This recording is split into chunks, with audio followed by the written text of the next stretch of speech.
I want to begin by introducing a term I haven't used with you before, but you need to start using this. The term is nutrigenomics. And what does that term mean? It's how dietary components, how things we eat, things we ingest, generally refers to food products, how they interact with the genome, that is the DNA that encodes all 25,000 of your genes, to regulate gene expression. So those genes are the blueprints for everything that you are, and you can be put together by about 25,000 little unique machines. Some of them are unique to you. Nobody else has quite the same sequence. Others we all have in common, and that's the blueprint that makes you who you are. So how things we eat can affect the expression of those blueprints, how the rate at which they're converted into the enzymes that they encode, the little machines that do the things you have to do.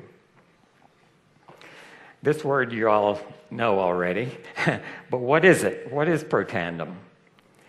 And the definition actually has changed a bit in the last 5 years. In the beginning, what we thought Protandim would be was an antioxidant supplement. Not a conventional one, but a different way of doing it.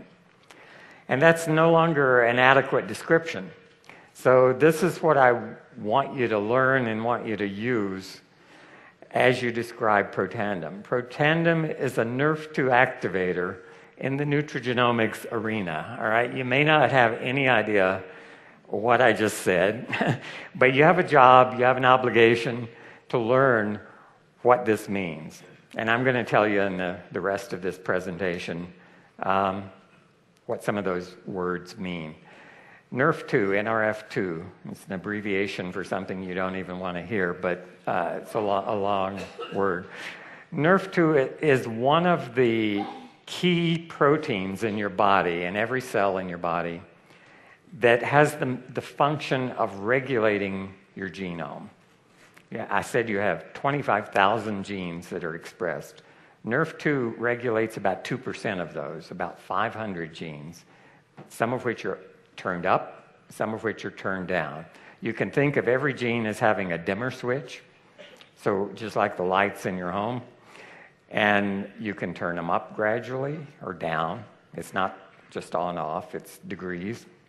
And NRF2 helps your body balance the expression, the regulation of all those 25,000 blueprints. How many copies do we need of this machine encoded by this blueprint?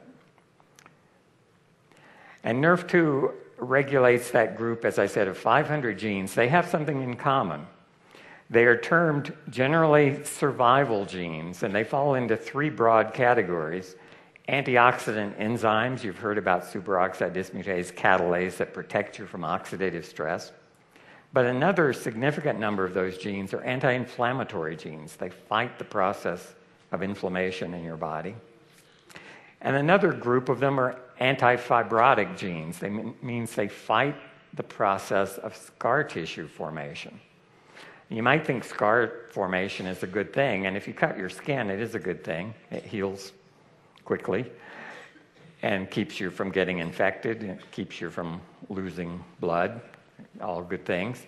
But in internal organs, in your lungs, scar tissue is deadly. It's called pulmonary fibrosis. It's untreatable, and it's fatal. If scar tissue occurs in your heart, it's called heart failure. It means your pump actually fails, and you will die of heart failure.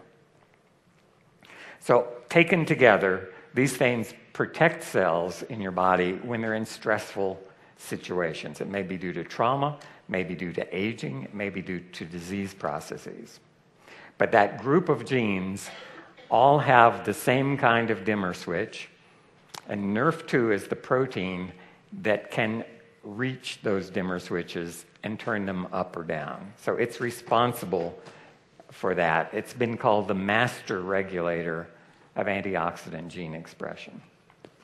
So how does that work in a cell? This large green oval represents a human cell.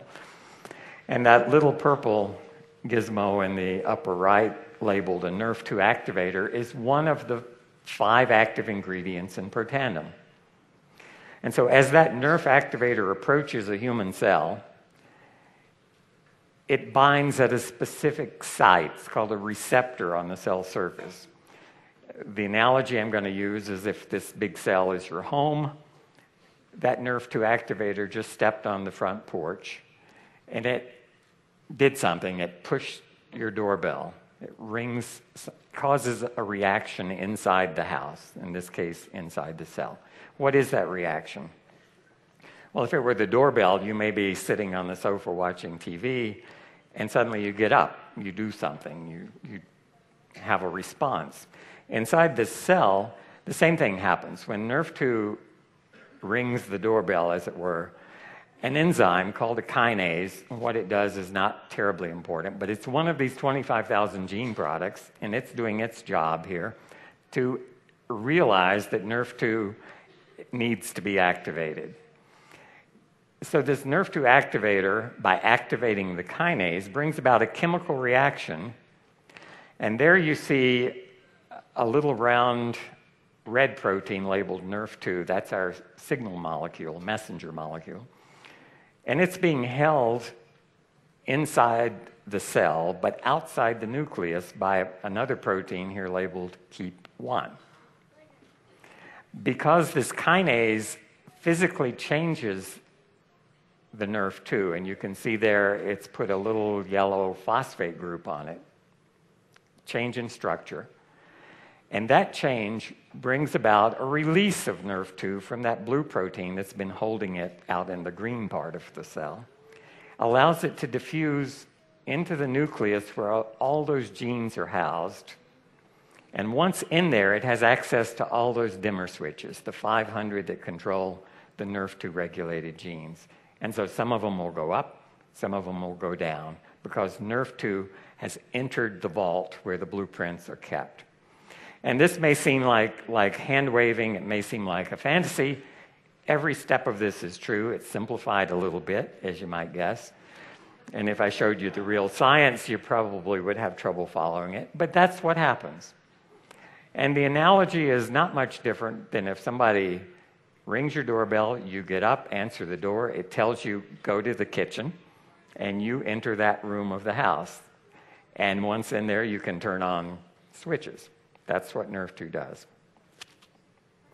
And when those switches are turned on, these 3 groups of genes that I just talked to you about are up and down regulated, depending on what they do. So antioxidant enzymes are expressed, more antioxidant enzyme protection. Antifibrotic genes are expressed, anti-inflammatory genes are expressed. And some genes are turned down, the ones that are pro-fibrotic and pro-inflammatory, because they're switches that cause things to happen and cause things not to happen. And the result is that cell is now protected from stress.